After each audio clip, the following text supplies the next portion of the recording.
Alors, au menu aujourd'hui, on parle transformation et on va se faire notre petit tour de table habituel sur votre météo, comment vous allez, et s'assurer que tout le monde connaît tout le monde. On a le plaisir d'avoir Guénola aujourd'hui avec nous dans le même fuseau horaire, donc avec plaisir pour participer à cette discussion. Et puis, on enchaînera sur notre thème du jour qui est l'accompagnement de la transformation. Donc, on se rappellera, c'était un peu en lien pour ceux qui étaient là au dernier Coffee. On avait parlé du changement et aujourd'hui de la transfo. Donc, on reviendra sur cette distinction changement versus transfo. Et donc, aujourd'hui, on parle d'accompagner cette transformation. Donc, quelques chiffres toujours collectés, synthétisés par Julia pour se rappeler de l'importance du sujet, pour accompagner les clients. Un petit focus sur la théorie, hein, remettre le modèle en perspective avec cet accompagnement du changement. Et puis, Margot nous partagera un cas d'accompagnement d'entreprise qui est dans ce mouvement de transformation. Et moi, je vous partagerai une animation récente d'un collectif qui est plutôt une équipe à l'intérieur de l'entreprise, une équipe transverse en charge de la transfo et comment on est en train de les accompagner là-dessus. Et puis voilà, petite conclusion, petits éléments de communication pour terminer notre point du jour. Voilà. Je vous propose de faire le tour de table, de le faire dans les vignettes, vraiment en deux, trois mots. Comment vous allez aujourd'hui et puis ce qui vous intéresse dans ce sujet de la transfo aujourd'hui. Alors, dans l'ordre des vignettes, pour moi, c'est Nadine, s'il te plaît. Alors Nadine, moi je vais faire court, j'ai déjà dit comment j'allais. Voilà. Donc bonjour à tout le monde. Et puis en quoi ça m'intéresse? Eh bien, c'est mon quotidien d'accompagner le changement et comme j'adore apprendre et monter en puissance sur cet outil-là, voilà pourquoi je suis avec vous aujourd'hui. Merci Nadine. Delphine. Oui, bonjour à tous. Alors, en pleine forme. La transfo, forcément, en tant que coach, on est toujours dans l'objectif de transformation, donc ça m'intéresse tout particulièrement et voir comment effectivement pouvoir utiliser l'outil en accompagnement individuel pour la transfo. Voilà. Ok, merci Delphine. Guénola. Bonjour, donc moi ça va, je suis de retour du Mexique là pour quelques mois, donc plaisir d'être parmi vous et ravie de pouvoir participer à ce Coffee Partner pour encore d'autres applications Map and Match et étoffer un peu plus à chaque fois la mise en pratique. Merci. Bon, super. Tu es une coach certifiée depuis l'année dernière. Et voilà, fini mes 3 modules. Ouais. Ok, super, merci. François? Oui, donc moi ça va bien aussi. Super content du Coffee Partenaire sur le changement. On avait bien échangé sur pas mal de choses très intéressantes. Donc, et la transformation, effectivement, moi je suis dans les problématiques d'agilité. Donc accompagner les équipes dans leur agilité. Et donc forcément la transformation est au cœur du débat. Effectivement. Merci François. Bénédicte? Bonjour, ça va aussi. En ce moment, effectivement, transformation, alors plutôt sur du collectif, et je le disais tout à l'heure, plutôt sur des cibles importantes qui, du coup, prennent beaucoup de temps à se transformer, et voilà, des choses qui ne vont pas forcément très vite. D'accord. Merci Bénédicte. Pascal? Bonjour. Bonjour, tout va bien pour moi aussi, pour nous. Effectivement, c'est le sujet très à la mode que nous avons actuellement avec 2 gros clients, donc d'où ma présence. Voilà. D'accord. On en parlera tout à l'heure, on reviendra sur le type de transfo que vous pouvez rencontrer en ce moment. Et je vous propose de revenir sur cette distinction qu'on avait abordée lors du dernier Coffee sur le changement. Les définitions, le changement, c'est de modifier quelque chose, une action voilà, de passage d'un état à un autre, de la transformation, c'est plus profond. Ce qu'on envisage, c'est le passage d'une forme à une autre. Alors, on entend beaucoup parler de transformation digitale, hein, dans les entreprises. Si je viens aux chiffres qu'on peut trouver quand on parle transfo, de quoi parle-t-on, notamment dans les médias ou dans les baromètres RH, on parle beaucoup de transformation digitale, la mise en place d'outils, de solutions, de la transformation dans les méthodes de travail. On a parlé de l'impact, des conséquences du Covid sur les manières de travailler, sur la relation au travail. Donc, c'est vraiment des lames de fond. Et pourtant, si c'est partie du quotidien de beaucoup d'organisations, on voit que ça reste un défi. Ce n'est pas parce qu'on y est souvent ou longtemps confronté qu'on a toutes les clés. On voit que dans les plans de transformation ne se concrétisent pas toujours en réalité. Et qu'il reste de nombreux obstacles. Et ce qu'on a entendu du tour de table, c'est qu'effectivement, vous êtes sollicité. Il y a du boulot de coach et d'accompagnement dans la transformation de départements, d'équipes, voire d'entreprises. Et là, un des chiffres que Julien nous a relevé, c'est que près d'un tiers des entreprises ressentent le besoin d'être accompagnées dans ces projets de transformation, tant en amont que pendant la transformation en elle-même, qui est rarement courte, hein, dans le temps. Ça prend du temps, mais on ressent ce besoin d'accompagnement. Là, on voit un autre chiffre, 50% des entreprises déclarent ne pas disposer de ressources internes suffisantes. Et c'est pour ça qu'on a eu à cœur avec Margot de partager deux exemples différents aujourd'hui que nous avons vécus.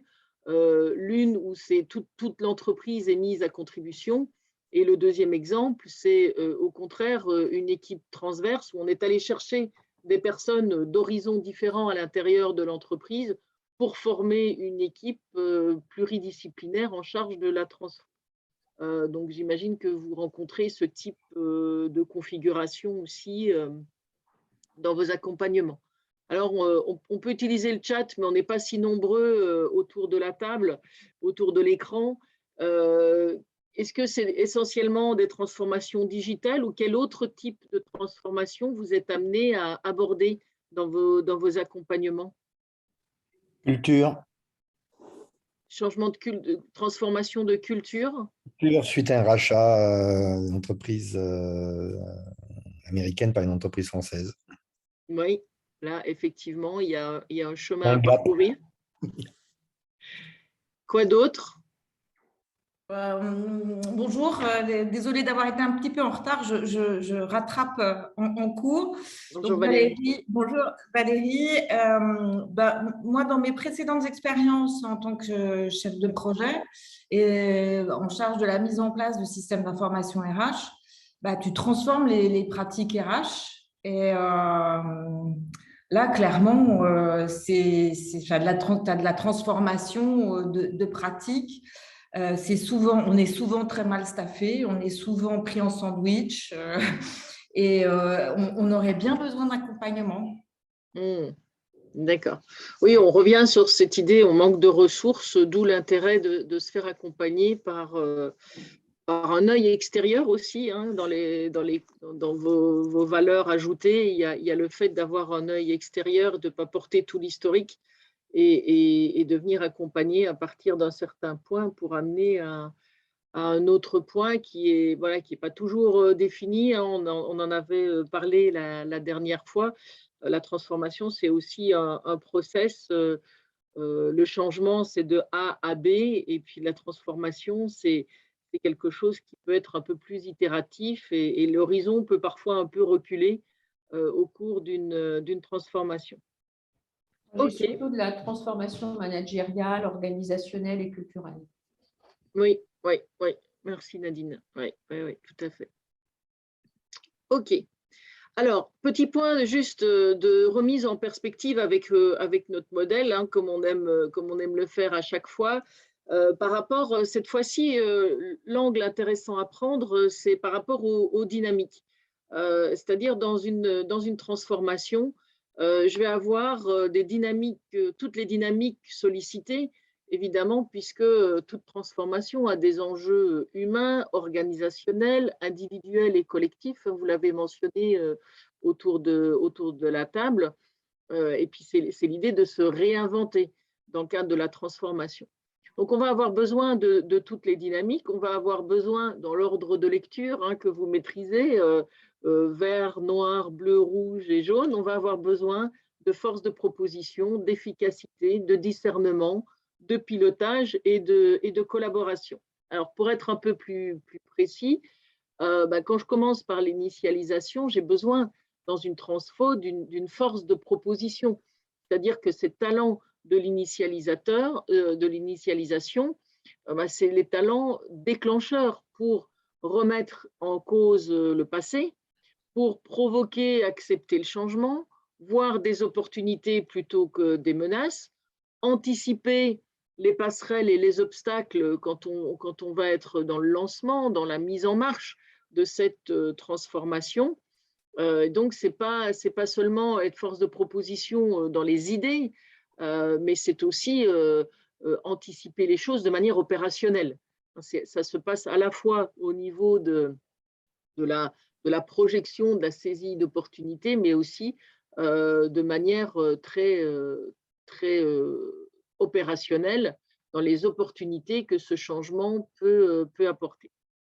Ensuite, quand j'ai initialisé, que j'ai capitalisé sur cette force de déclenchement de la transformation, je vais aussi avoir besoin d'efficacité, évidemment. Cette dynamique noire va m'aider dans ce sens de l'accomplissement à contribuer à ce que les avancées soient effectives et créent de la valeur avec méthode et process. On est bien dans les noirs du bas. Vous vous souvenez qu'on avait dit à propos du changement la dernière fois que les noirs du haut étaient plutôt des résistants au changement, le transmetteur et le finisseur, parce qu'ils sont plus dans la pérennisation, dans aller au fond des choses, etc., qui peut parfois être un frein.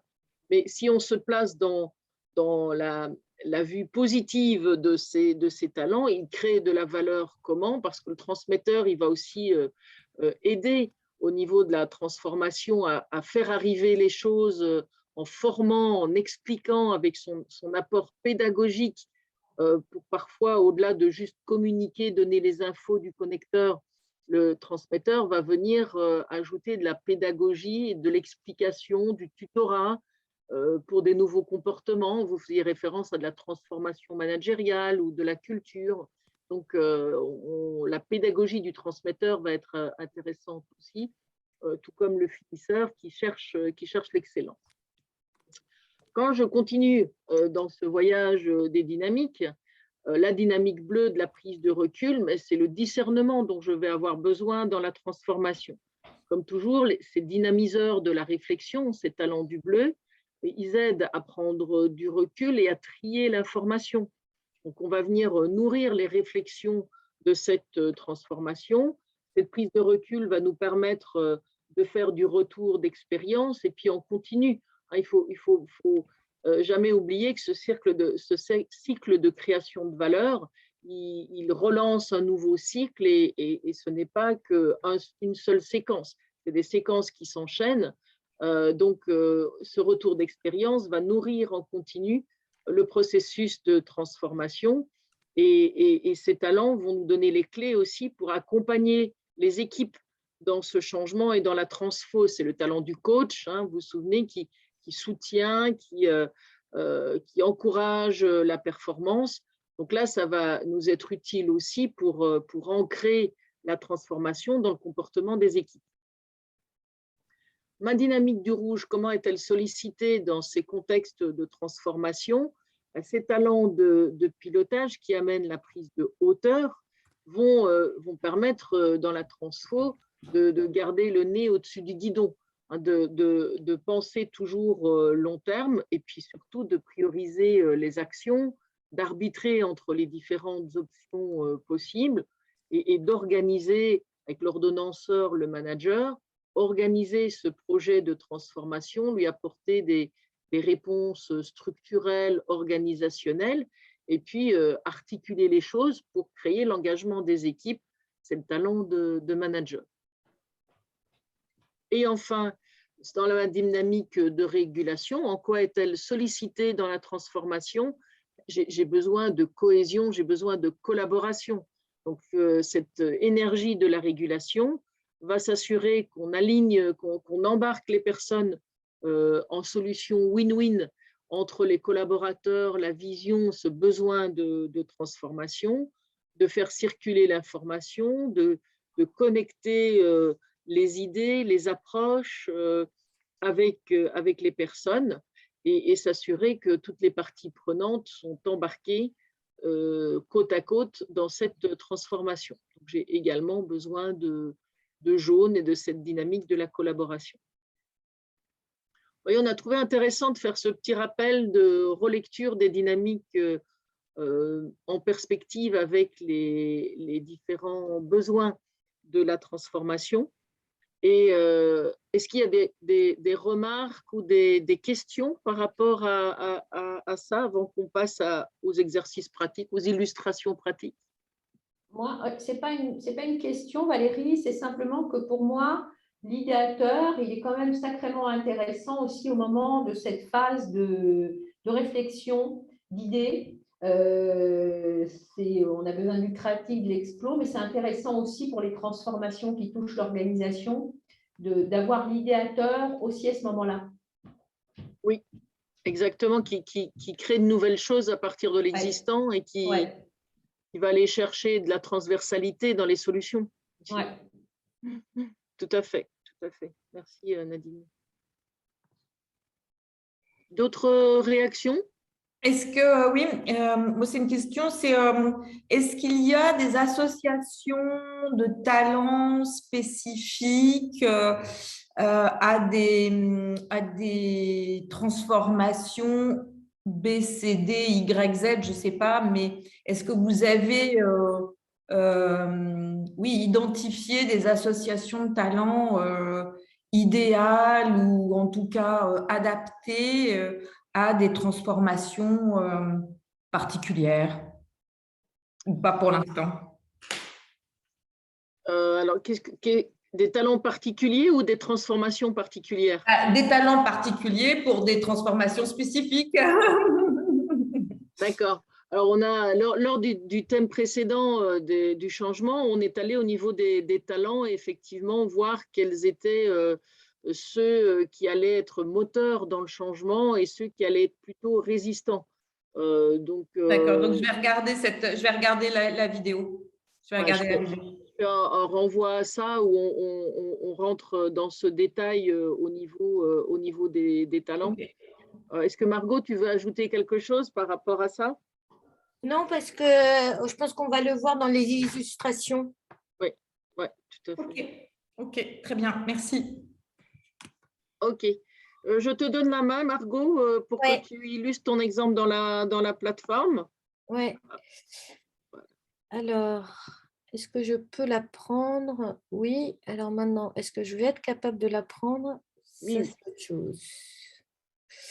Alors, attends. Hop. Partager. C'est en train d'arriver. Vous voyez mon écran Plateforme. Plateforme, parfait. Alors, en fait, dans l'exemple pratique, en fait, moi, ce que j'ai entendu, c'est qu'on était dans des transformations de l'organisation. L'agilité en est un exemple, parce que l'agilité, c'est un process d'organisation. On en était à des transformations culturelles, et Valérie a soulevé l'aspect qui était des transformations, de la transformation RH, en fait. On va opérer les RH de façon différente. Concrètement, dans un sujet de transformation, il faut que vous ayez deux lunettes. La première lunette qui est celle de l'équipe en charge du projet de transformation. C'est l'exemple que va vous traiter Valérie et qui est l'équipe en charge du projet de transformation, quelle que soit sa transformation, a des dynamiques de fonctionnement qu'il faut adresser, un peu comme on les adresse dans toutes les équipes, mais liées à ce projet de transformation. Typiquement, Pascal, dans une transformation culturelle, si au niveau de l'équipe du projet de transfo, tu n'as que des affronteurs et tu as des irritants médiateurs, tu vas avoir un petit problème parce que déjà au niveau de l'équipe mère en charge du projet, tu n'as pas ce plaisir d'être dans la cohésion, dans la transversalité et dans l'amalgame. D'accord ?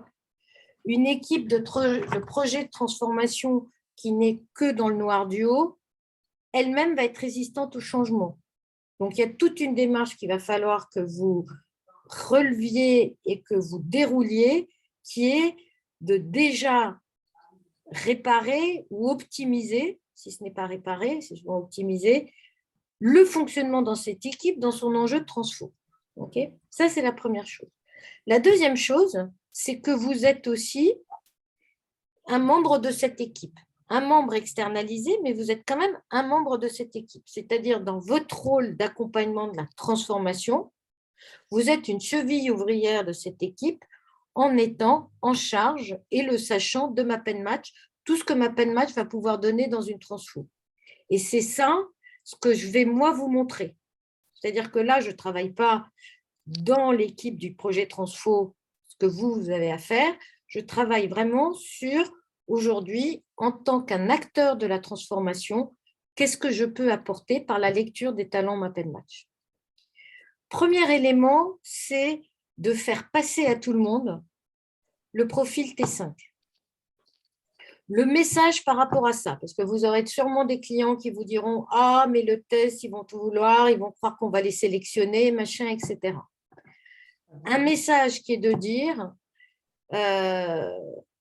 on va regarder ce que les gens aiment faire pour aborder une dynamique collective et pour mieux les accompagner dans les opportunités, terme important, opportunités, de projets de transformation. Avec Nadine, on était encore chez un potentiel client la semaine dernière, dans lequel il y a un peu une crise qui risque d'amener une évolution de la gouvernance. Un des membres de cette gouvernance a adoré qu'on lui dise une crise, c'est aussi une opportunité. Une transformation, c'est aussi une opportunité qui s'ouvre. D'accord ? Donc déjà, un premier rôle en tant qu'acteur et cheville ouvrière de cette transformation, c'est de vous assurer de la communication qui est faite parce que vous êtes dans un truc qui sera par nature réticent. La nature a peur du vide, mais elle n'a pas non plus de façon générale, hyper partante pour des grands changements. Et qui dit grand changement, dit quand même aujourd'hui cost-killing dans les entreprises. Malheureusement, c'est ça. Donc, en tant qu'accompagnant de la transformation, occupez-vous, même si ce n'est pas de votre domaine, mais prenez une casquette RH, une casquette humaine et mettez-vous dans les pattes de celui qui va le lire et qui a besoin de cette communication. Après, derrière, en tant que cheville ouvrière de cette transformation, il faut, une fois que vous avez toute cette data, et il faut expliquer à votre client, et ça, c'est un point que, enfin bon, on ne prêche pas pour notre paroisse, mais je peux vous dire que c'est un retour que l'on a auprès de cabinets conseils, de consultants à la transfo, mais qu'on soit dans des grands cabinets, dans des grandes entreprises, etc. Ce qu'ils aiment, encore chez Vivatech, on l'a fait cette démo, c'est dans toutes les bouches, quand on leur montre, MapNMatch consolide des grosses volumétries. Aujourd'hui, vous n'avez pas d'outils qui vous permettent de voir comme ça la consolidation et ces enjeux humains, ils sont là, ils sont dans ce mapping et dans ce mapping collectif. Et ça, MapNMatch est parmi, enfin pour moi, c'est le seul à pouvoir le faire. Soyons humbles, en tout cas, c'est parmi les rares à pouvoir le faire. Okay, et ça, c'est apprécié. Donc ça, c'est un élément qui va vous aider à positionner votre offre versus quelqu'un d'autre. Et qu'est-ce que vous sortez par rapport à ce mapping? Effectivement, la culture d'entreprise. Pour toi, Pascal, si tu parles de culture d'entreprise, c'est tu vas décomposer la culture de l'entreprise A avec la culture de l'entreprise B. La culture dans le pays A avec la culture dans le pays B. D'accord?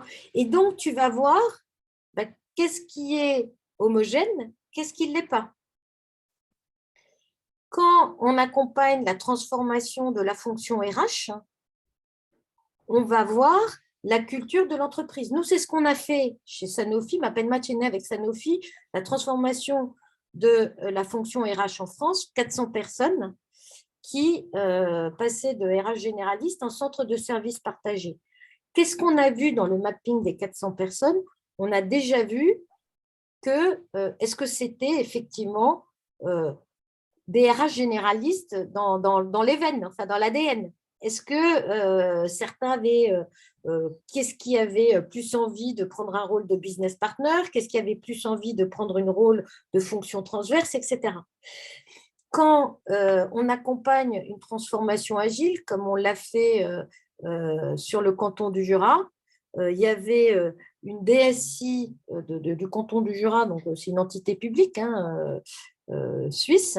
En fait, il y avait 80 personnes qui travaillaient plutôt expertes métiers, mais on avait le même sujet chez TDF. On regarde et en fait, qu'est-ce qu'on va identifier? On va identifier l'ADN de ce périmètre. Est-ce qu'on est plutôt des curieux, des résistants au changement, etc. Donc, toute cette analyse qui va vous permettre de poser les bases et affiner votre diagnostic, vous le sortirez de ce mapping macro. Donc, dans la culture, mettre deux mappings face à face. Si on transforme un périmètre de l'organisation A à l'organisation B, du métier A au métier B, le mapping global sert. Là, comme on le disait, et là, on repart dans le coffee de la semaine dernière.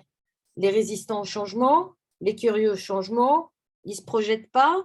Donc, vous vous souvenez l'exemple que j'avais donné chez Orange, où en fait, ils n'allaient pas spontanément s'imaginer dans leur nouvel espace parce qu'il s'agissait d'accompagner une centaine de personnes de leur lieu de travail A dans Orange Campus, lieu de travail B. Okay, à partir du moment où il n'y avait pas d'éclaireur et la dynamique de l'éclaireur était peu active, il fallait les aider à se projeter. Donc, premier élément, c'est déjà d'identifier dans ce diagnostic, comme un acteur de l'équipe Transfo, votre phase de diagnostic.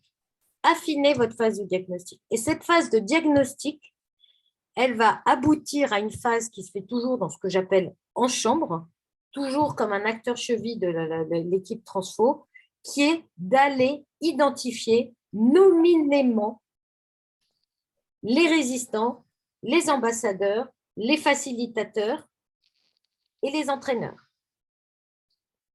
Ces termes que je vous exprime, c'est des termes que nous utilisons, mais c'est des termes que l'on a aussi vus dans des cabinets tels que EY, tels que Capgemini, tels que Mazars. Vous prenez sur leur site internet, parce qu'on ne les connaît pas tous, vous avez effectivement ces termes-là qui sont dans les projets de transfo. Donc, quand vous vendez la transfo, enfin votre accompagnement de la transfo, vous vendez votre capacité à analyser en amont de la conduite du changement cette phase de diagnostic qui va vous permettre d'affiner les enjeux humains dans ce projet de transformation et d'identifier les acteurs clés ou les principaux freins clés à ce changement. D'accord ? Après, et la V3 qu'on est en train de construire va plus vous aider encore plus là-dessus. Après, il y a des milliers de possibilités. Il va falloir que vous jouiez pour créer des équipes. Je vous donne un exemple. Dans le projet une transformation de déménagement d'Orange, mais ça a été la même chose dans le projet de transformation de Sanofi. Ça a été de dire, bon, ben, on va créer des workshops dans lesquels on va les rendre acteurs de la transformation. C'était un des plans d'action, une des lignes du plan d'action qui avait été déterminé dans la phase de diagnostic, c'est de dire il y a trop de résistance. Au lieu de prendre un espèce d'iceberg, on va le découper en petits glaçons. Et donc, ils ont créé des équipes dans lesquelles, sur des thèmes spécifiques, mais qui n'avaient plutôt de rôle que d'aller associer des pro-changements à des résistants au changement, et donc par la porosité dans un plus petit périmètre, d'aller faire tomber les résistances. D'accord ? Il y avait ceux également qui allaient dans ces petits workshops réfléchir à la fonction RH de la négociation sociale, la fonction RH de comment est-ce qu'on veut faire du recrutement. C'est un peu les rendre acteurs du plan d'après. Donc là, il faut que vous découpiez en sous-équipes pour que derrière, en fonction des problématiques d'enjeux et des difficultés que vous aurez identifiées dans la phase de diagnostic, que vous soyez créatif, on pourra réfléchir ensemble si vous en avez besoin, qu'on soit créatif sur un plan d'action qui permette d'accélérer la phase de conduite du changement et donc de pouvoir adresser ce sujet et réaliser ce projet de transfo. Dans l'autre, après, on rentre, une fois qu'on a abordé cette phase de diagnostic, qu'on a identifié les acteurs et qu'on a affiné en tant que concepteur le plan de route de cette transfo en créant ces workshops, en créant des temps, j'en sais rien, il faut peut-être mettre une cellule de questions-réponses, il faut peut-être, voilà, tout dépendra de la matière humaine que vous aurez. Typiquement, si vous sentez qu'il n'y a pas suffisamment de connecteurs au sein d'une transfo, vous pouvez tout à fait avoir des solutions qui envoient un petit SMS par jour et, ou un petit news par jour sur qu'est-ce qu'on met en place. Le SMS par jour, ça sera plutôt pour les résistants.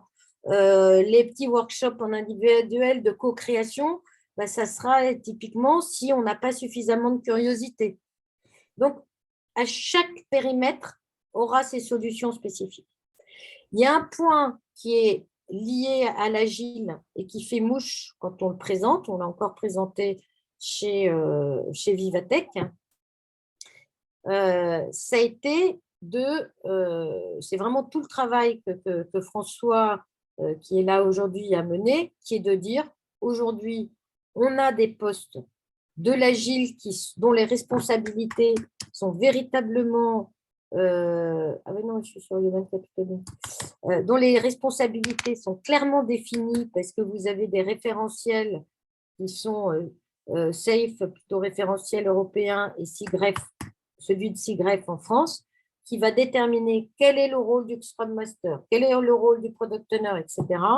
Et François, on l'a fait un peu ensemble, mais c'est vraiment lui qui a porté le projet, c'est de dire, OK, si je dois traduire ces référentiels en R5, C5, Map and Match, qu'est-ce qui ressort? Et du coup, qu'est-ce qu'on a? On a effectivement la plateforme qui, par mapcasting, permet d'identifier dans l'organisation les personnes qui porteront ce rôle, permet aussi de les sélectionner sur… alors, le canton du Jura avait fait ses propres mappings de talents souhaités, mais en revanche, ils avaient besoin d'aller les chercher dans des équipes spécifiques. Et donc, dans des équipes spécifiques, ils allaient chercher l'équipe spécifique et puis ils pouvaient rajouter des compétences techniques. Parce qu'on n'est pas non plus dans le pays des bisounours, on ne peut pas amener faire de l'agile la personne qui est, j'en sais rien, sur la ligne de production. Okay. Donc, on a, pour la définition de certains rôles et pour l'accompagnement sur certains rôles spécifiques, c'est-à-dire dans un changement de métier, ce que vous voyez là, c'est simplement un changement de métier. Pour passer du métier A au métier B, c'était vrai aussi dans la fonction RH. Comment je passe de RH généraliste à négociateur avec les syndicats. Eh bien, là aussi, on va faire le mapping du profil RH de la négociation sociale et on va identifier qui, au sein d'un périmètre déterminé, va aimer prendre cette fonction. Et donc, du coup, on va le former pour. Donc, vous pouvez avoir dans cette phase de conduite, de plan de route de la conduite du changement, aller construire des points spécifiques pour réparer, pour faire certaines actions, comme si on est dans des transformations, c'est moins pour toi, hein, c'est moins pour la transformation culturelle, hein, Pascal, mais en revanche, quand on est dans une évolution de métier, une évolution de l'organisation qui va amener la personne à assumer un autre rôle, on peut aller faire ce testing-là pour déjà identifier le programme de formation individuelle qu'il faut faire. Donc, rappelez-vous, dans votre phase de transformation, une fois que vous avez adressé les enjeux humains au niveau macro, il faut descendre au niveau des équipes pour les accompagner, pour créer des workshops collectifs et parfois aller jusqu'à l'individuel. Est-ce que vous avez des questions par rapport à ça?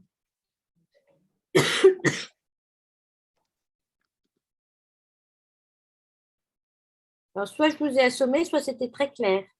Non, mais alors pas de question, une remarque plutôt positive sur le sujet, c'est que comme le permet depuis le début cet outil-là, il permet de partager à partir d'un référentiel commun, à partir du moment où on l'a mis en place dans une organisation, de partager sur une méthodologie et toujours d'avoir cet ancrage avec de la création de valeur. Moi, je trouve que ça, c'est quelque chose qui est à rappeler, c'est-à-dire qu'on part de la création de valeur et quand on va travailler la transformation, finalement, on a toujours à l'esprit cette création de valeur.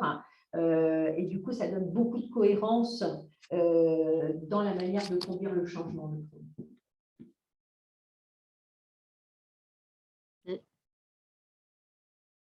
Tout à fait. On peut avoir la vision des dynamiseurs C'est quoi sur la la vision? responsabilité du poste? Parce que moi, je vois qu'une partie du mapping. On ne voit que le haut des maps. C'est ça? Ah, pardon, Voilà, la merci. liste bleue. Voilà. Voilà. Ouais. Merci.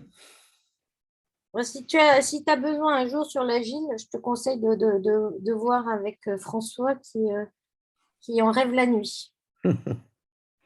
Donc, Et on proposera peut-être avant la fin d'année un coffee sur ce thème-là en particulier, d'ailleurs, parce que je pense qu'on en parle dans de plus en plus d'entreprises et que ça peut intéresser tout le monde, soit pour des projets précis, soit à titre de culture générale, ce rapprochement map and match post-agile qui peut être très intéressant.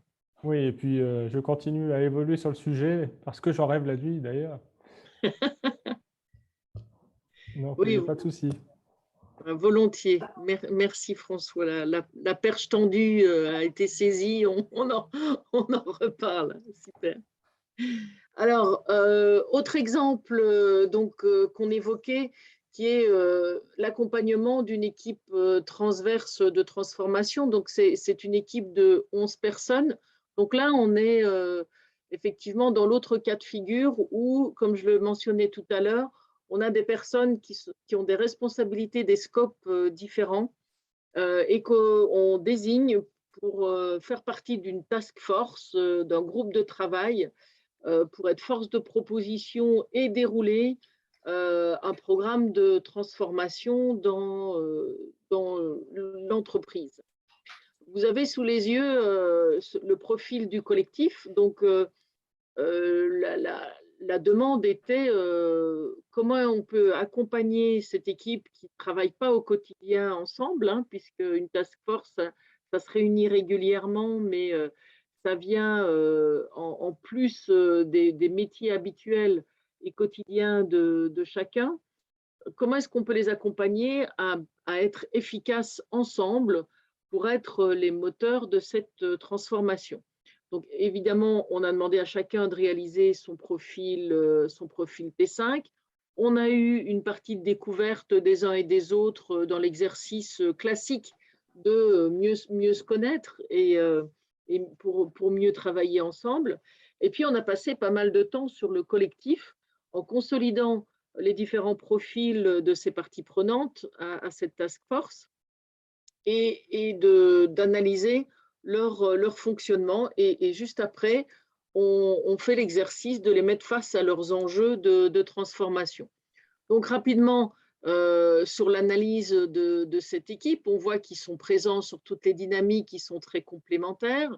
Ils ont les 4 talents en énergie collective sur l'initialisation. Donc, c'est un groupe qui naturellement va être force de proposition, force sur le management de projet et l'accompagnement des équipes. Hein. Vous suivez mon curseur, on est sur le manager coach. Une orientation quand même résultat et terrain, il y a quand même de la présence dans le noir, bien que ça soit une équipe projet. Donc, ils ont envie d'aboutir à quelque chose de concret. Et puis, on a de la communication, ce qui va m'intéresser aussi dans la dynamique jaune d'une équipe ouverte vers l'extérieur et qui communique facilement. Donc, je vais aussi aller chercher l'ADN de transmetteur pour amener la pédagogie dans le déploiement, parce qu'ils sont en charge de non seulement communiquer, mais faire adhérer et vraiment faire bouger les choses concrètement auprès de l'ensemble des équipes de l'entreprise. Quels sont les points de vigilance de ce collectif? Dans le pilotage, j'ai mon trou dans la raquette de décideur. Qu'est-ce que ça veut dire pour ma task force? C'est comment va se faire la priorisation et l'arbitrage entre les propositions. Et effectivement, quand on en discute avec le manager, la team leader de cette task force, elle dit effectivement, depuis qu'on s'est réunis, au début, on était un peu café du commerce, c'est-à-dire que ça bouillonnait d'idées, il y avait partage d'énormément de choses, et donc on était à fond dans le vert, hein, dans notre jargon map and match. Mais so what? Qu'est-ce qu'on en fait? Qu'est-ce qu'on garde? Qu'est-ce qu'on laisse sur le côté? Voilà. Comment est-ce qu'on va avancer?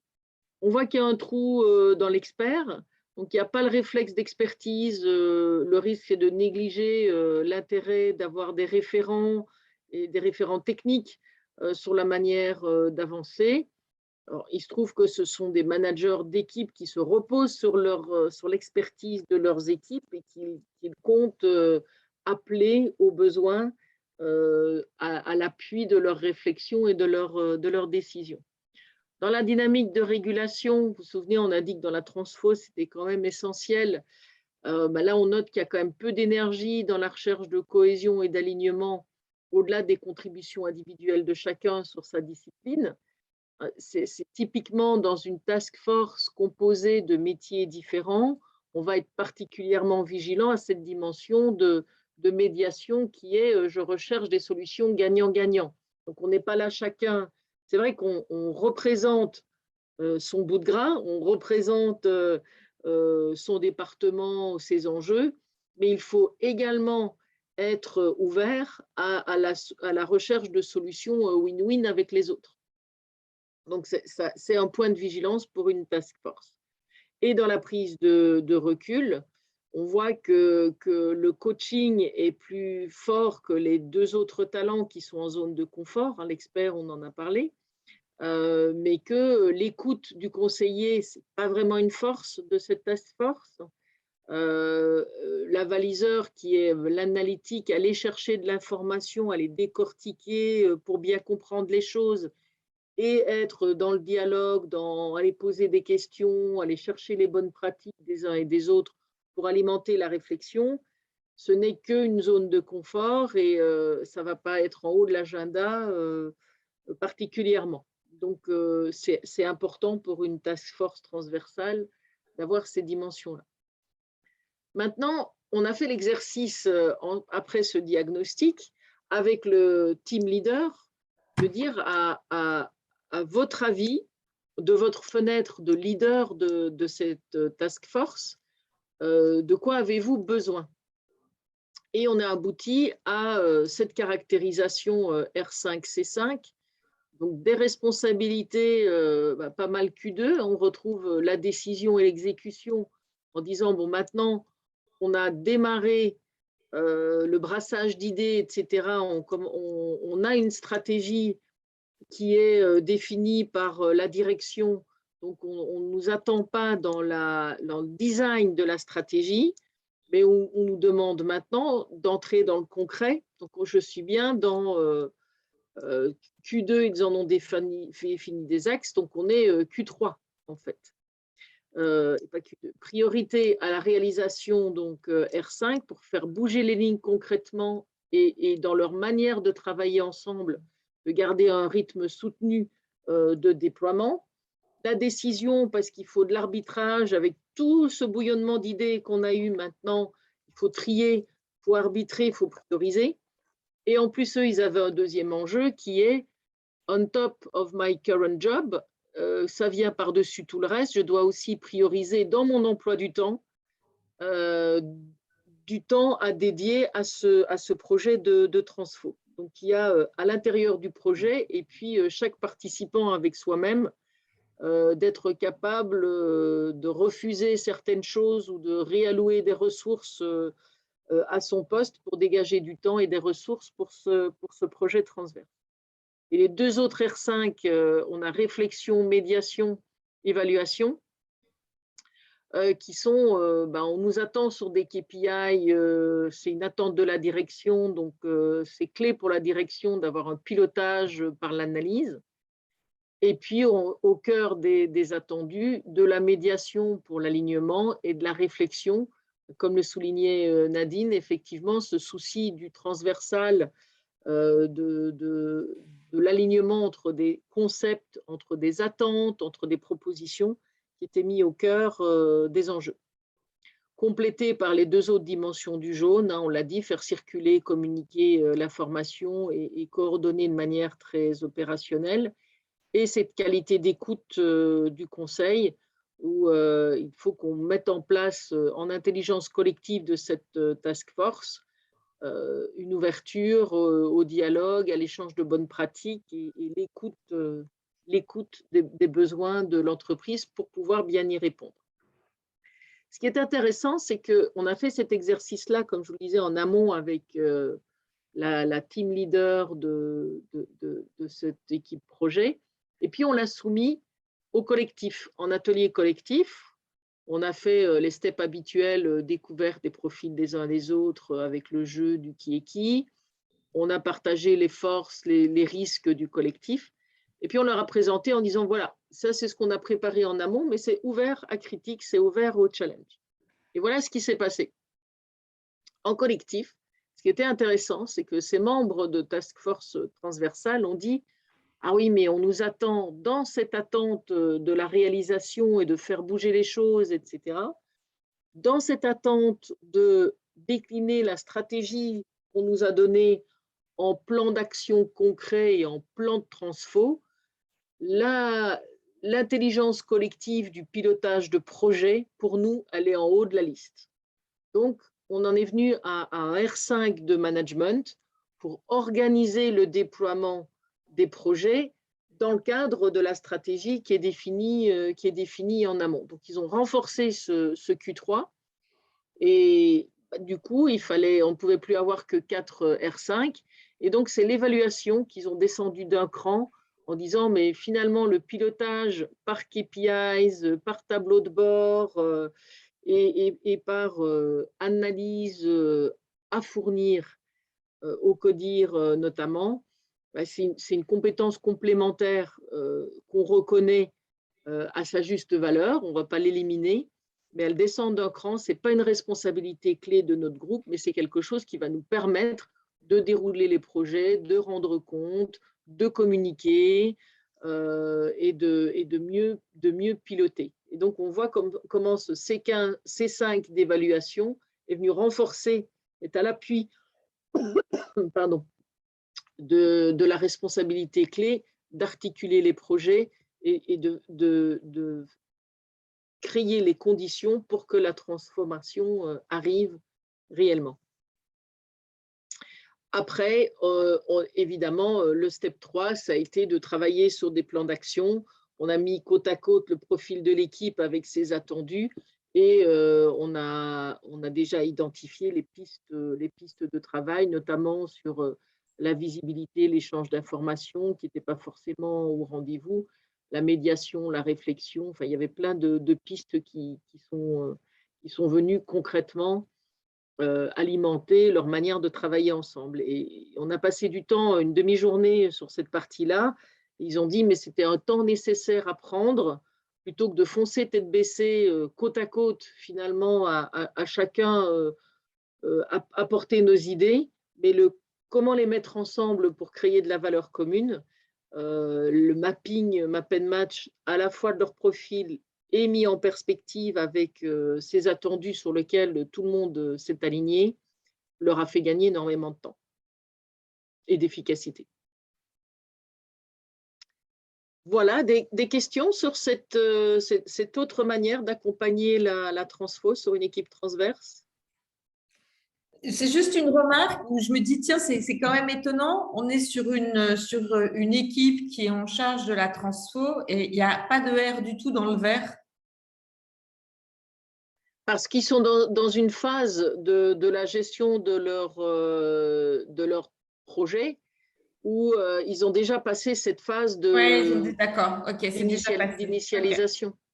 Mais ça, tu vois, Valérie, c'est un point très important que tu soulèves parce que qui dit transfo tombe tête baissée, il nous faut de l'explorateur. Eh bien, en fait, c'est très pédagogique que de les conduire à réfléchir au fait que, une fois que c'est décidé, c'est-à-dire que l'explorateur a fait son boulot, le stratège, l'éclaireur et la décision a été prise, derrière, il faut passer en phase d'exécution et de pilotage. On ne peut pas passer son temps à rebattre les cartes. À un moment donné, il faut y aller. Après, toujours avec l'avaliseur qui fait son retour d'expérience, son feedback, etc., et qui peut emmener la deuxième phase, mais ils ont trop tendance dans l'équipe transfo. On l'a encore vu la semaine dernière, j'avais accompagné Olivier Tellier sur une équipe chez Orange responsable de la transfo. Il n'y avait que des verts explorateurs. Mais évidemment, ils avaient du mal et ils se sentaient frustrés parce que l'organisation les attendait dans le noir, alors qu'eux, ils sont comme des poissons dans l'eau, dans le vert. Et c'est très, très important de leur montrer en fonction de la phase que qui dit transfo dit effectivement une initialisation de phase avec le vert du bas, mais n'empêche que quand on est en phase go, on est en phase go, quoi. On est sur du noir, même si ça les frustre. Qui est le cas de cette équipe ici. Oui, François. Juste une remarque supplémentaire. On retrouve un peu ce que vous nous aviez présenté sur la formation, avec l'axe un profil transformation, transfo, il était spécifiquement sur les rouges et bleus et dans l'axe de projection, quoi. Avec le noir de la réalisation, effectivement, voire de la formalisation. Là, pour le moment, ils ne l'ont pas mis, mais ça se discute. Hein. On peut avoir besoin de formalisation à un moment, de concepteur qui vient rendre ses idées et la manière de faire, formaliser la manière de faire. Et puis, si on pouvait en rajouter un aussi, dans les verts, le seul qu'on pourrait encore solliciter dans cette phase d'exécution, c'est l'anticipation, hein, c'est l'éclaireur, pour qu'il anticipe les résistances et qu'il vienne contribuer au bon déploiement en anticipant les passerelles à faire et les opportunités à saisir et anticiper les obstacles et les résistances pour venir nourrir l'efficacité du déploiement. Mais pour eux, dans le moment où ils sont, en disant on a brassé toutes les idées, on a mis plein de choses sur la table. Maintenant, c'est le temps de trier, de prioriser et d'avancer, effectivement.